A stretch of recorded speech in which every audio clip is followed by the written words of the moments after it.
Hi, Jen. It's so nice to have you on Fast to Heal Stories. I am very excited to talk all things labels for the next hour, and I know you are as well. Wow, Shannon. Well, I'm grateful to be here and to use this platform to help wake up some more people with what's really inside their food and why they feel like crap every day. Yes, and I know I found you on Instagram and I was intrigued by your account immediately. I'm like, I've got to get this girl on the podcast, and we are going to have a blast talking about labels, which is kind of a dry topic. And I will admit, this podcast is all about nutrition and blood sugar dysregulation and fighting insulin resistance, but we have not had a specialist on with labels. So we're very happy to have you here. Yeah. And I feel as though a lot of those things you just mentioned can be very complicated to the average person, right? I mean, here we are going to the doctor. They're telling us to watch our blood sugars. They're talking about insulin. And to most people, they really only know, hey, exercise more and eat better. And so often you do get a piece of paper that tells you this might be good for your blood sugar or do this, do this. But it's generally that person, that sheet of paper in the grocery store, and they have no idea now which dairy-free yogurts and which dairy-free milks to look for. So hopefully we're helping simplify that elimination process. Yes. And I know with food labels, things have changed over the last, 25 years or so, 25 to 30 years. And I know that the method behind the madness is, is trying to simplify things for the consumer. But in a lot of regards, it's just gets more and more confusing. And so many people just look at the label and they're not even sure what to look at. Do I hone in on fat or calories or sugar, or now there's net carbs on there? There's all of these things and so many ingredients that we don't even know how to read. So tell us how you even got into this and how you got to be the we'll say known as the face behind Wake Up and Read the Labels. Yeah, absolutely. I love to tell this story, and I can make this story 2 minutes. I can also make this story 20 minutes. So we'll see where this one gets me today. But um, so do you want to know how I started eating clean, or do you want to know how I started wake up and read the labels? Because they're tied together, but both Both. equally. Yeah, Okay. both. So let me give you guys a quick background on me. I was a stay-at-home mom. I got married around 25 years old and I had a baby a year later. And so being a stay-at-home mom, you're looking for ways to make your baby take a nap in the day so you can get some sanity. So I used to go up and down the grocery aisle. I lived right across from Whole Foods, and I would just, stop and read the labels. I never told myself I was reading the labels. I never thought anything of it. It's just something I did. Now, what was I struggling with when I was 25? I had acid reflux. I got diagnosed with asthma. I'm looking for an inhaler at the bottom of every single bag. I'm going to a workout class after my husband gets off of work. And I am literally the girl in the back of the class, gasping for air, face turning red. My face is swollen. My fingers are swollen. No sports bras fit me, hanging on by the last hook. I have one pair of stretchy black pants that I can wear that are kind of comfortable. And no matter how much I worked out, I never saw my clothes fit any different. I still continue to take medication for reflux, still spraying, my asthma inhaler all the time. And so here I am in my mid 20s thinking, this is normal. I'm going to the doctor. I'm searching for an answer, but I'm not really looking at what's causing this. Like what's making me inflamed? What's making my body give me these signals? I often tell people that when you have some of you might have psoriasis, or you have arthritis, or you have bloating, you're tired all the time, you have reflux, you have asthma. These are these this your body can't speak words, but it can talk in symptoms. So your body is saying, hey, listen, what's coming in, what I'm being exposed to, environmentally, stress, food, everything, all these factors, it's talking to you. So if you are struggling with these symptoms, your body's trying to tell you something. So you kind of have to be at this point the CEO of your health and go down this journey and figure out what works for you and what is making you feel better.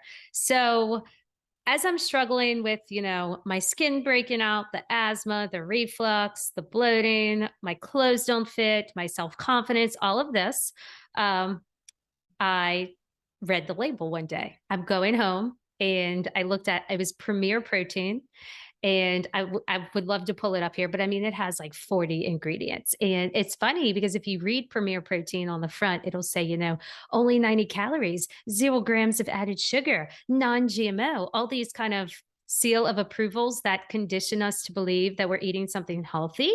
And so as I'm walking home from my workout, I looked at this bottle and my heart sunk. It felt like gray clouds came over me. And I felt as if I was lied to. I felt like the food industry at this point was against me. Why am I going work out? Why am I drinking this after to refuel? And why am I still suffering from all these things? So I immediately dropped my bag. I remember I ran up the stairs into my kitchen, opened the refrigerator frantically. I start reading my salad dressings, my coffee creamer, all of my condiments, my barbecue sauce, my ketchup. And I start realizing a lot of these ingredients I don't recognize, these ingredients that are hard to pronounce, are literally everywhere. It's repetitive in everything. So then I go through my pantry and I see, my crackers and my snacks and my beef jerky and my skinny pop and all these things. I start saying, what's happening? So I set out on this wake up mission when I was strolling with my baby through the aisle. I was on a mission to find a clean protein. It took me many years. It took me a lot of traveling, right? I'm traveling through the grocery stores. I'm frustrated. I'm also trying things that look simple, but still don't make me feel great.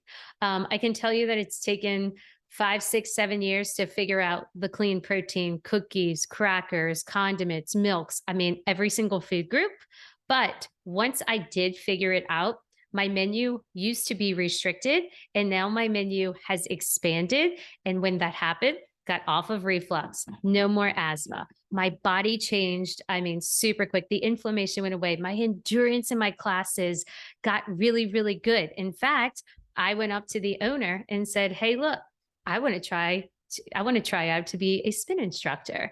Wow. And yeah, and I mean, I've never done anything, I don't want to say in public, but I've just never done anything where I instructed anyone before. This was new to me. I did it. I grew a following for about 3 years as a spin instructor, started posting my turkey sandwich, my meatballs and spaghetti, my ice cream at night. And all these women coming to my workout class 3, 4, 5 days a week are saying, "Hey, why are you eating turkey sandwiches and meatballs and spaghetti and ice cream? And you're teaching the class, right? How are you doing this?" So it was right across from Whole Foods. I went with them, took them to Whole Foods, fill up their grocery carts, go in their kitchens, clean out their pantry. And they said, "Jen, this food looks foreign to me." And I would say, "Okay, give me a call in a week, right? Let me know how you're doing." All of a sudden, their bloating goes away, their IBS goes away, their inflammation, they're losing weight, they're feeling stronger in their workout classes, they're happier, they're sleeping better. And Shanna, that is when Wake Up and Read the Labels was born.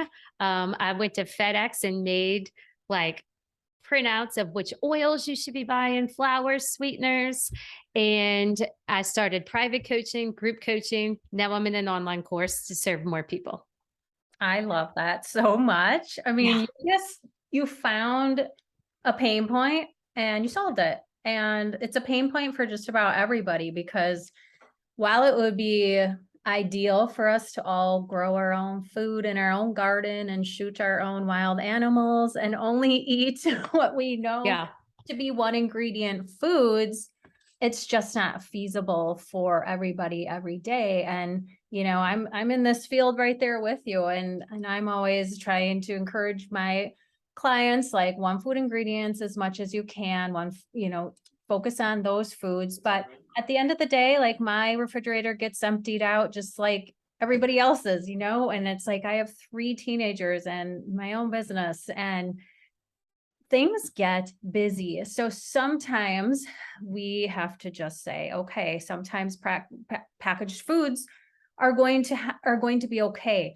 And there is such a different, like you said, like, there's such a difference between one bread to the next bread and knowing which ones to look for. And I will tell you, like, I post on my Instagram stories what I eat all the time. And I'm not saying what I eat is what everybody should be eating, but bread, just one little example.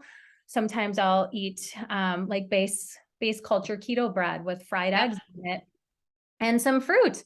I'm like, okay, I'm at my protein goal. I'm at my fiber goal. I got some fat in there, and this is how I did it. Every time I post that base culture bread, people like DM, like I get so many questions. What bread are you using? Where did you find that? I thought we couldn't eat bread. Like, and Yeah. like you said, like people are like, how are you doing this and still staying healthy? So I love that story, and I love that a lot of it is just like knowing the best foods to the best options in any one category at any store, and picking up that label and knowing what to look for right away. So let's break down that label a little bit. Like so you just kind of started teaching yourself, like when you pick up a label, what would you say, like, what are your eyes just hone into right away? And like, Yeah. okay, you pick it up and you see like something, it's this a deal breaker for you. Is it more the ingredient list, or is it a certain macronutrient that you're looking at?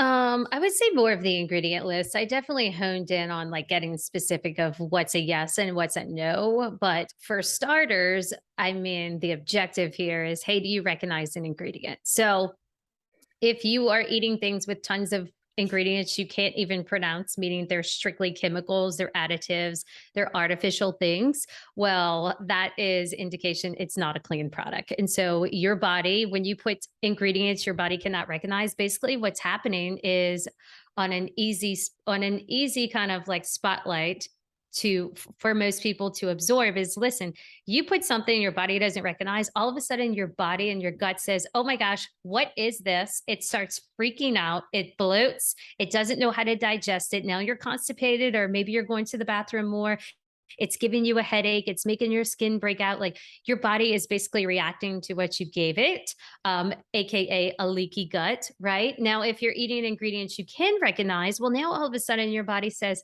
oh my gosh, I know what to do with all these ingredients. Now I'm going to let go of a lot of inflammation I've been holding on to, because your body holds on to inflammation because it's in this hibernation mode and it thinks it's being starved, right? And it says, okay, I'm going to digest this and I'm going to go repair cells and I'm going to allow you to sleep better and I'm going to go to the bathroom more normal. So that's the first thing. I do want to bring up the fact that there was an article recently that said only 9% of people can read a label. Okay. I 9% believe of it. people. I Yeah. believe it. And whoever those 9% are, I mean, that's a strong 9% because I don't even Probably know you and really. I. Yeah. Yeah. So the other thing is that there in the 1990s, there was about 9,000 grocery items. And today, just 30 years later, there is over 50,000 Oh grocery my items, goodness. right? So that goes to show you that there is consumer confusion.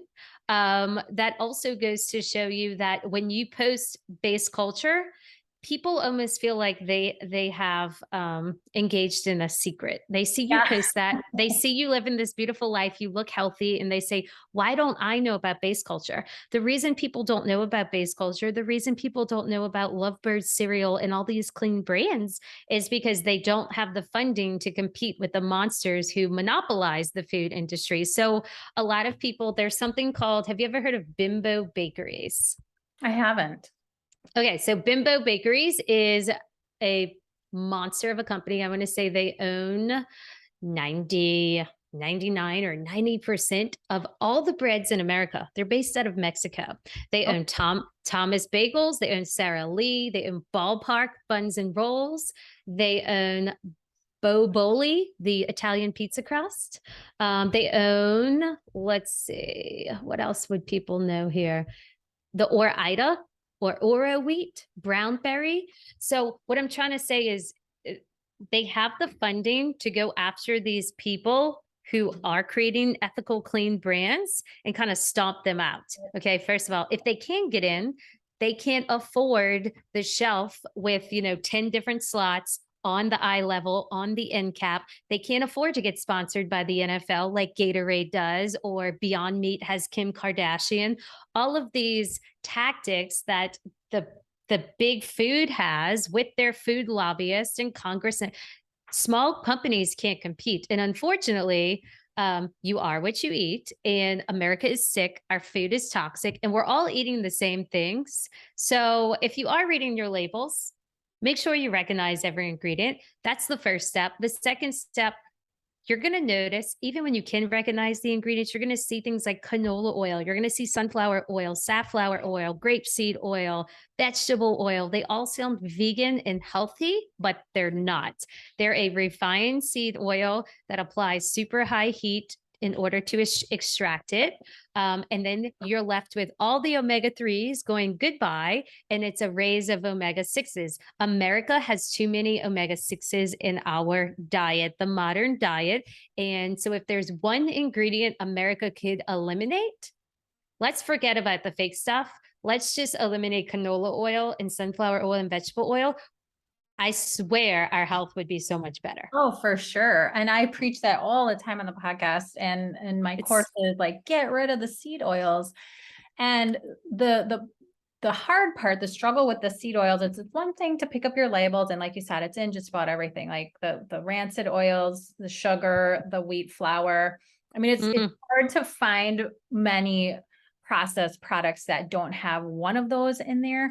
But you get somebody educated on the label and say, okay, like get rid of all of those seed oils, all the hydrogenated oils, and yet they're going out to eat and they have no idea that they're still getting them there. So I always say, like, start at home, get rid of those oils first, and then, focus on the cold pressed oils that are the virgin cold pressed oils that are in glass bottles, and you'll be much better off. But yes, it's just little things, like just the two things that we talked about with the oils and a decent bread. Like if you can just find a few yeah. things in each category, and I know that's what you teach, so I think this is so valuable for Yeah, and to hear. the thing is, no one's teaching this. Like what you and I are talking about, this is against the grain. This is new news to people, and it's because it's been hushed about. The food industry is making their stuff cheaper with these ingredients for sure. And the other thing I wanted to bring up was Weight Watchers. It's a $1 billion industry, okay?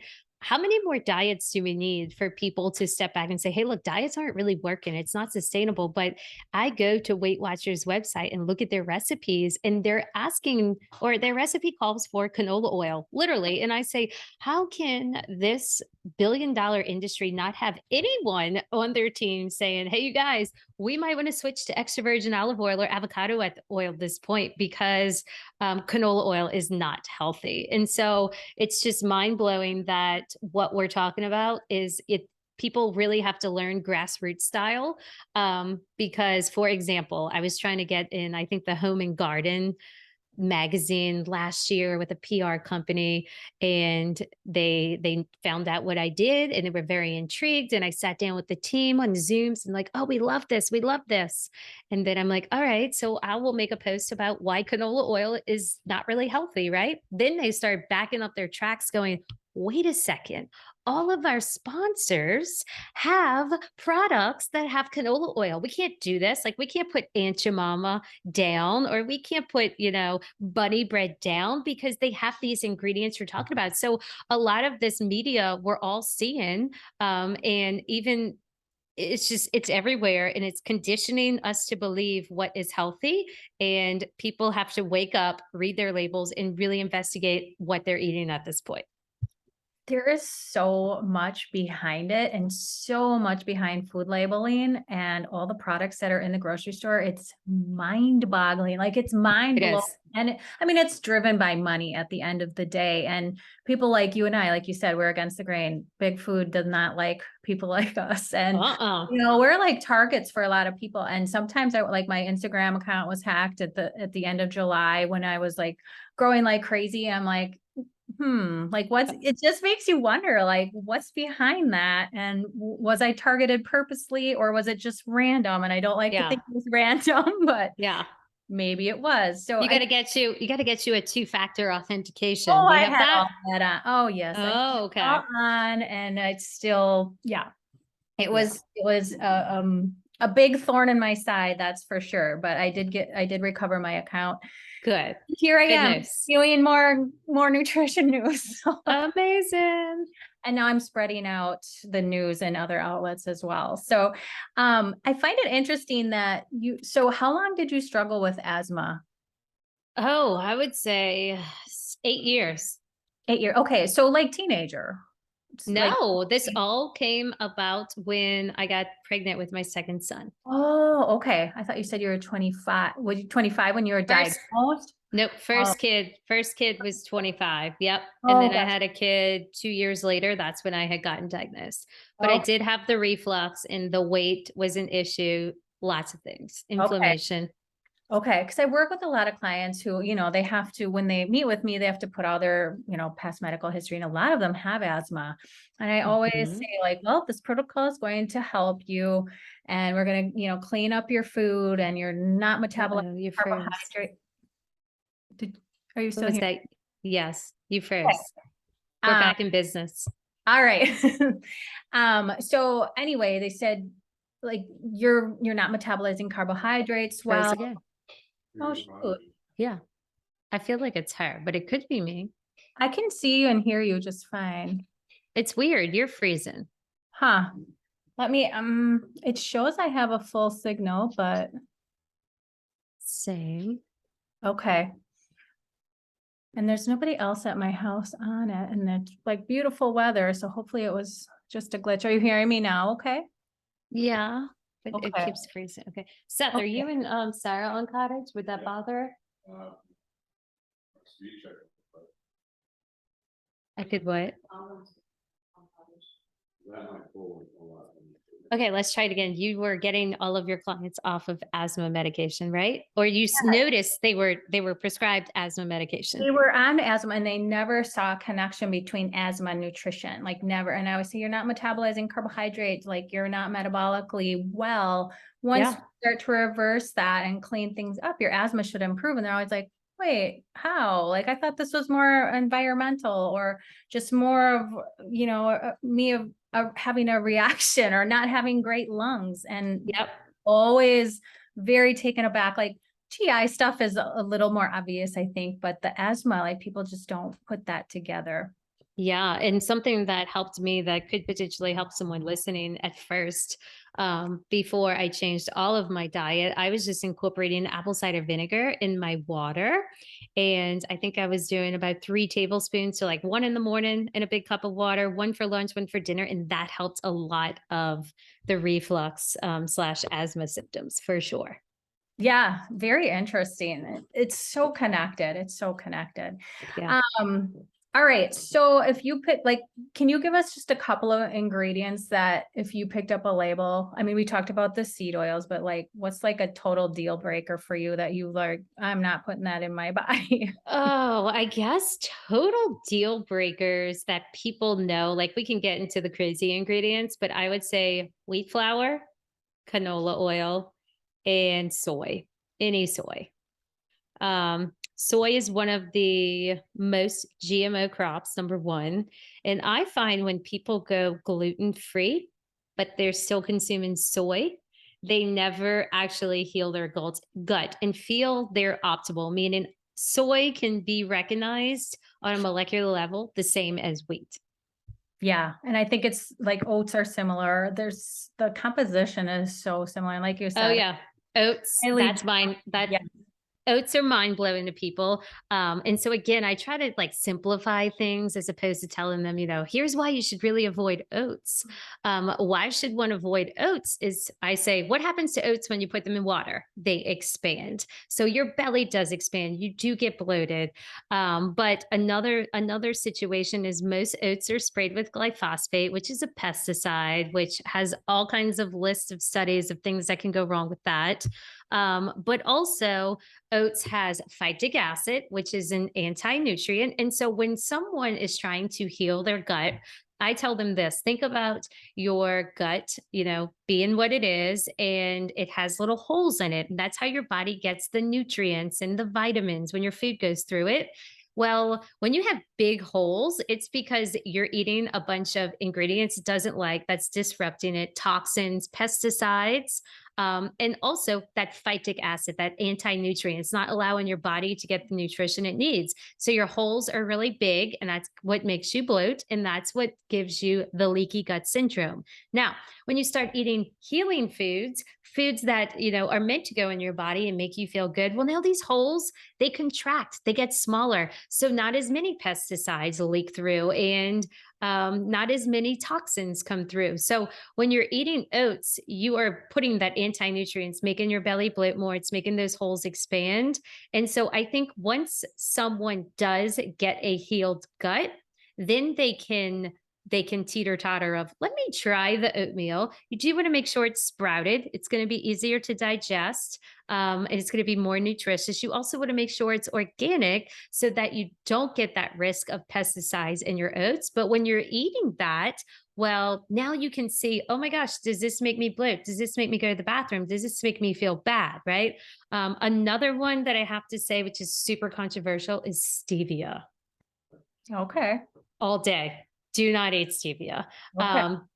We can go on. I can explain that. Would you like me to? Yeah, because I know a lot of my following being in the lower carb, blood sugar management, and yeah, we'd love to hear your take on it. Absolutely. So it is zero glycemic index. Okay. The problem is it has nothing to do with your blood sugar. It has everything to do with your gut. So in order to get stevia, it goes through about 40 different steps, and they use chemicals such as hexane, a solvent, to extract this. So most stevia on the shelf is not stevia. It is mostly stevia with a side of chemicals.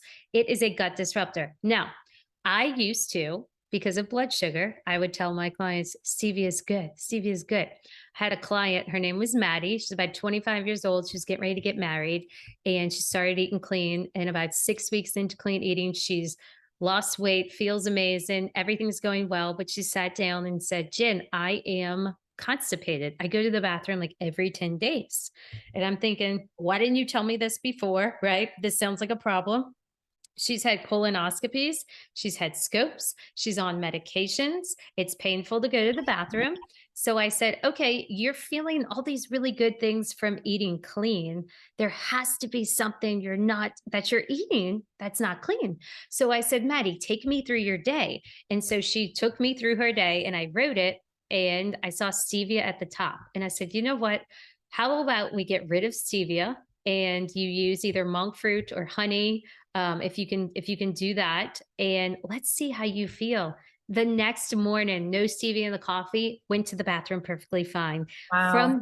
From there on out. Okay. Another story. I had a girl work with me. Her name was Kate, and she started working. She was a true believer in eating clean. I always say, like, you got to drink the coconut water, right? You got to believe so that you know what's going on. And her first week into work, she told me, like, I believe everything, but I don't believe the stevia thing. And so I accepted that. I'm like, all right, that's fine. Fair enough. If you want to do it, do it. Well, unbeknownst to me, she comes to me, the following Friday. She's like, listen, I didn't want to tell you I was doing this, but I got rid of stevia for a week to see how I felt. And I'm less bloated and I've lost 4 pounds. And I was just like, hallelujah. It's all in the results, right? But I can also tell you, with all of my followers, when I post stuff about stevia, like you said about base culture, it lights them up. They're like, wait a second, what's happening? That happens for me with stevia. And then I have followers that say, I got rid of my stevia and I've noticed such an improvement in my gut. I've also done a podcast with Dr. Michael Goran.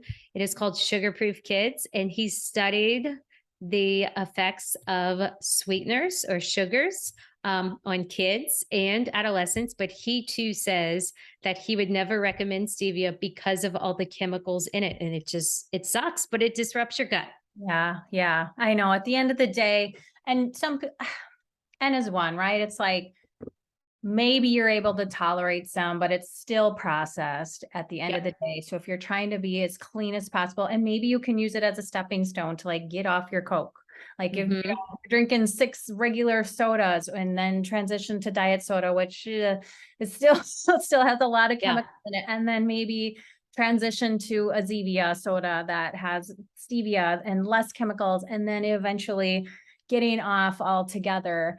I think that there's a place for that. But yeah, at the end of the day, if your goal is to be as clean as possible, then stevia is definitely in with that. So It could just be one of those little pieces to your puzzle of maybe that's why you still feel this way, right? right, right. And going back to the oatmeal, I know I used to eat oatmeal almost every morning, at least 3, 4 times a week, Uh-huh. because you were told it was It's healthy I and mean, it says, dietitian, like heart healthy. Like oh, it's heart. Well, this is the best.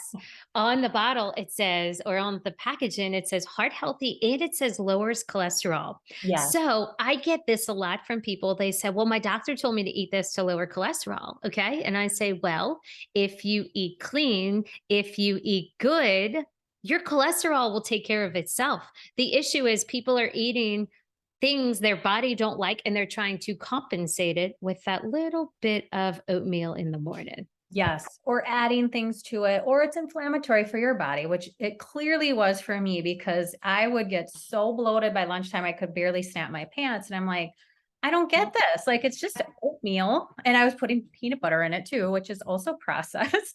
And because people say, oh, that's a good protein. And oh, it's just so I crazy know. how labels can really sabotage you when they're supposed to be helpful. And oat milk is another one. Like people do get really cranky when I call out oat milk. It's like, okay, but it's so processed. And usually there's canola oil in it or some kind of nasty oil. It's like, no, this is completely Emulsifiers, they yes, do fillers, additives, they do all that harmful. in order to attain a certain mouth taste that milk gives you that say oat milk is not. So I think for anyone listening, the first thing to do is go and read the ingredients label of what you are consuming mostly, whether that be your breakfast, whether that be your creamer, things like that, and ask yourself, hey, I'm doing this every day and how do I feel? If you don't feel good, well, that is directly correlated with what you're doing frequently.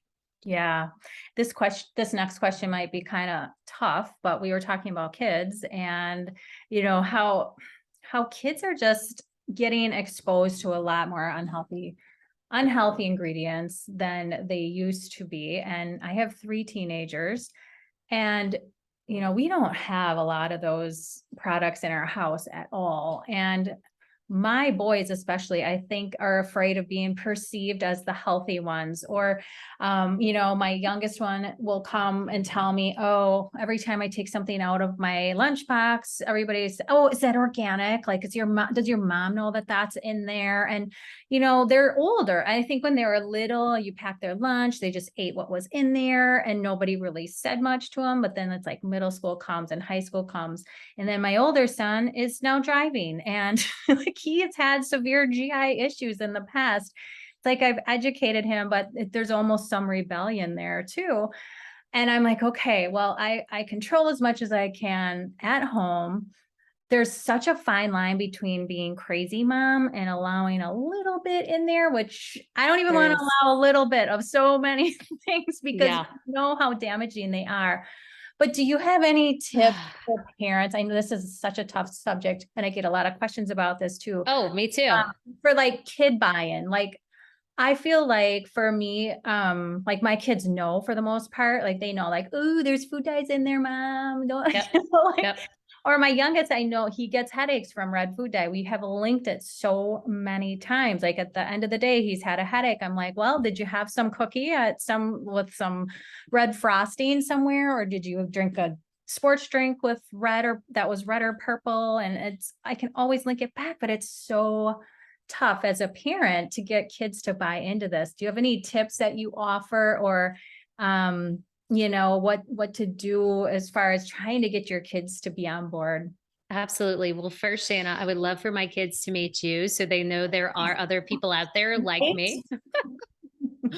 Because yes, my kids do think my mommy's the only one that reads labels. In fact, I just interviewed my kids for a podcast and I knew they knew a lot, but after I asked them questions and they gave me their kid answer, I was like, whoa, you know a lot. Right. Um, but I really do think with kids, it's about balance and not expecting it to be perfect, which is why a lot of people themselves have many objections about eating clean because they think it does have to be perfect and it does have to be, 100% or it's nothing.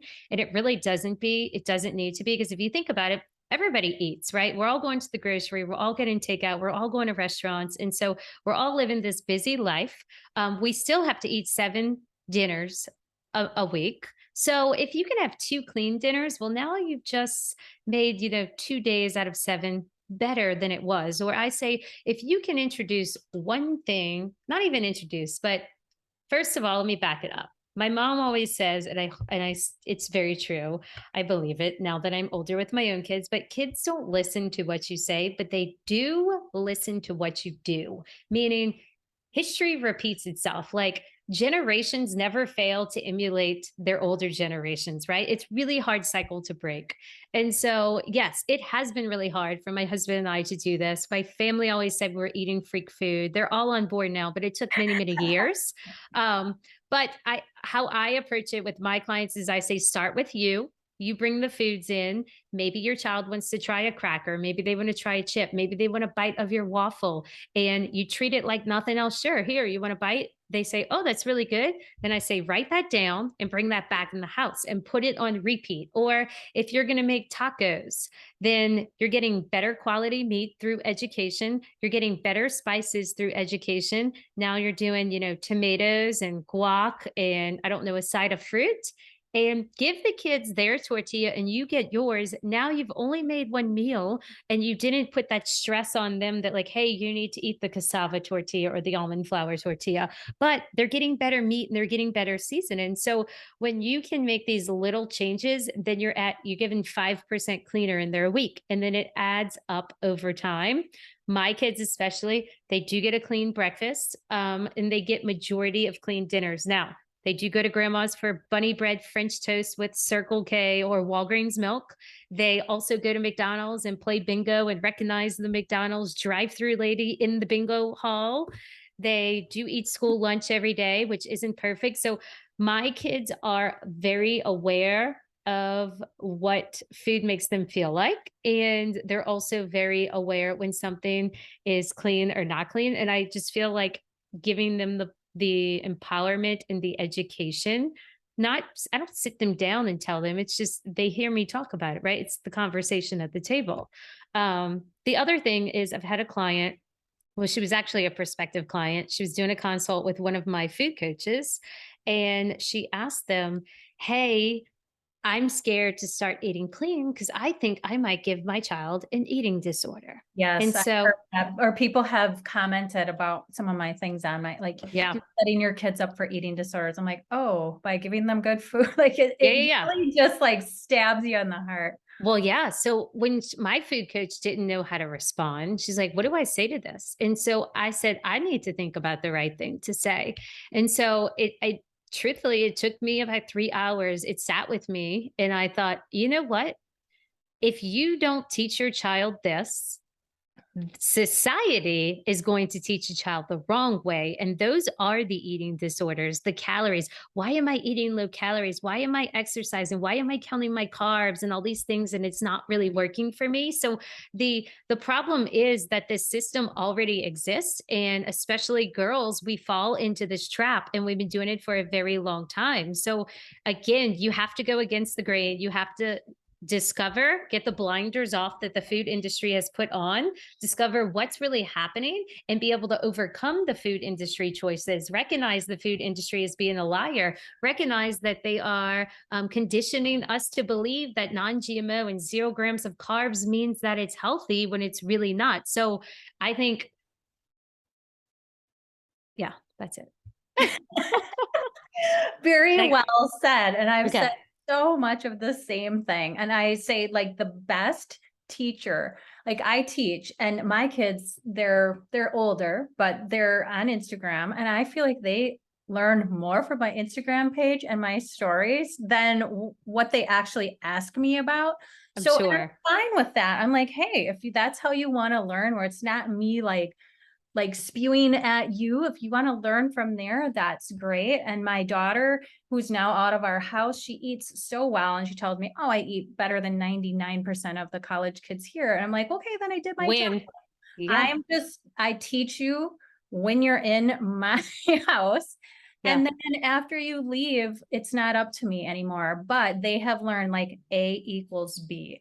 Like when Hmm. I eat A, I feel like B. And that's the best teacher. And at least they know the difference. Where I feel like parents, I just feel so terribly for some kids who have always grown up with processed garbage food devoid of nutrients, that they've never really felt great, that they just always feel subpar because they've never had anything else. But so much of that is just, like you said, the labels and the misleading claims that are there. And parents, at the end of the day, parents aren't trying to poison their kids or make them Absolutely unhealthy. not. Yeah, it's not their fault. It is no No, one's they're fault that trying we're to in this. do. Yeah, and I hope what I said doesn't like strike a chord with parents, because I'm not calling them out. I'm calling out the food industry that sucks and Yeah. and makes those parents are doing the best they can, and they think, "Oh, well, this cereal's whole grain. I'm going to get this." And yet it has Hmm. 16, teaspoons of sugar in it. It's just crazy. But I do want to ask you too, there are so many ingredients that are okay and put into our food system as and generally recognized as safe in the Oh, American and United States food system, but like European food system. I think Australia is kind of right there with the United States, but so many European food industries have banned ingredients that are still in our food. Like, why is, I know what the main driver is, but do you think the tides are turning and that's getting better? Or do we just really need to be more adamant about us as individuals knowing what those ingredients I are? think I think that for the amount, there used to be 800 additives probably, I don't know, 10, 20 years ago. Now there's over 10,000, and those are the Oh, approved ones. So oh, I actually show this video to people. It's on YouTube, and it talks about how the food industry gets around the FDA approval, and they go and hire their own food scientists, and they go and hire their own, lab people essentially to study these additives and say they're generally recognized as safe. And like, come on, there's just money in that, right? There's money in that. And so the other reason is, like, if you look at Flintstones vitamins, it is the worst in vitamins known to planet Earth. And it says on there, number one pediatrician recommended. And so again, these are things that we're reading on here that we're conditioned to believe that they're healthy. There's also another, and I don't know if this is the one, but I want to say TBHQ. It's an additive, and it's a synthetic food antioxidant to prevent oils and fats from oxidative deterioration. And so I want to say it is banned in Europe and it is good here. Okay. But people are starting to maybe see, wait, it's banned there, it's okay here. Pop Tarts has it, and it's called, they just list it as color added. In fact, it's not TBHQ. It is an ingredient that makes your food more bright. I want to say is it titanium dioxide? some kind of science experiment ingredient that that your body's going to say, "Holy crap." Yes, it's one of those. I want to say it's in Skittles, I believe, as titanium dioxide, and then it makes the Skittles more colorful. And then it is in our Pop Tarts, and it's just listed as color added. So one, it's sneaky. Yes, Mhm. In Europe, I mean, I know me, myself, and a bunch of people. You go to Europe and you eat their food, you come back and you weigh less, and you're Yeah, less bloated. You feel yeah, really freaking good. yeah. Um, which another reason is why America's food is toxic. So it's unfortunate, and I don't think it's going to turn around very soon, because I think the food industry is so powerful. It's so saturated with a few companies, and they are monsters. It's going to be really hard to take them down. Yeah, and it's consumer driven, but if the consumers don't know any better, it's hard to drive that. And yeah, it's such a slow slow For turning. sure. ship. So, all right. Well, as we close out here, I can't. Oh, I know. The last thing I wanted to ask you about, like, what are some really, like, maybe two or three, like, big misleading claims that people will see on a label to get you to buy it? Like, I think of keto right now because that's such a hot Yeah, it's a good diet, one. and it's like, oops, like this is not keto. Like it has five Right. different kinds of sugar in it, and Yeah. it's not clean at all. So what are some of the big misleading claims for people to really look out for and really question when in their mind they're like they see these things like natural or light or organic or keto and they say, "Oh, that's got to be good," and they put that in their cart. So And I would say the first is gluten free. yes, yes, Gluten free means that it doesn't have that white and wheat flour. That's all it means. It right. doesn't mean that it doesn't have inflammatory oils. It doesn't mean that it has preservatives, other things that cause inflammation, right? So when somebody tells you, and people get this a lot, their doctor says, hey, try gluten free, or they go to a dietitian or a nutritionist, go gluten free. And then they go to the supermarket and there's like 1,000 gluten free breads and no one knows what to do. They're not all clean. Most of them are not clean. The other thing is 0 grams of sugar. Just because it says 0 grams of sugar doesn't mean that it doesn't have sucralose and dextrose and acyl potassium. These are artificial sweeteners that are causing changes in your gut microbiome. There are studies out there showing it has adverse effects on you. They're showing that there's increased risk of cancer. Okay. I like to tell people, hey, I'm not the doctor. These are people doing these studies. These are ingredients that are in the gray area, meaning they're not super positive and not everybody's in agreement. They're super negative, but there's studies showing it's controversial. So why don't we just avoid those? There's another one. What is this one? Well, there's definitely the table syrup, but you might go and look at a box of pancakes and it might say at the bottom, no artificial colors. Okay. That's all that product is telling you is they didn't put artificial colors. And I always say, why don't they tell us on the front what they actually put in? Whatever it's saying it does not have, unsweetened, 0 grams of sugar, or no artificial colors. Well, let's talk about the artificial preservatives. Let's talk about the artificial flavors, right? So it conditions, no one has time to go up and down the grocery and read the labels. No one is reading the labels. 98% of the actual packaging is marketing and the ingredients are teeny tiny. So they have conditioned us not to question ingredients, not to look for the ingredients. They're hard to find. We don't even know what we're looking for when we do read the ingredients. So just whatever you see it doesn't have, think, well, what does it have? Yeah, exactly. So we've talked about like a cleaner bread as base culture. That's the one that I've used. And it was funny that you mentioned that because that's about the only bread that I eat. Can you give the listeners like a clean pizza, cracker, cereal, ice cream to look for, and then tell us where to find you? Yeah. Okay. So my favorite ice cream is, why can't I think of it? It's got a little Hawaiian girl on it. Um, Let me come back to that one. Is it coconut? So I'm just curious, is it like a coconut milk base or what are the ingredients that make that a healthier ice cream? yes, yes. It's not going to have any preservatives. It's not going to have wheat flour in it. It's going to be dairy free. So yes, coconut milk or almond milk or cashew milk, one of those. There is a place called Bunny. Let's see, Bunny Ice Cream New York. Theirs is pretty good. It's definitely not Blue Bunny. You don't want that. No, I was gonna Nutty. say. Yeah, yeah, yeah. Check out Nutty Bunny. Check out Nutty Bunny. Okay. Um, let's see. This is the cappuccino. I love to go look for the ingredients while I'm talking to you to make Yeah. sure. But for some reason I don't see the ingredients. Nutty Bunny. I don't know. I don't know those ingredients. Oh, wait, here we go.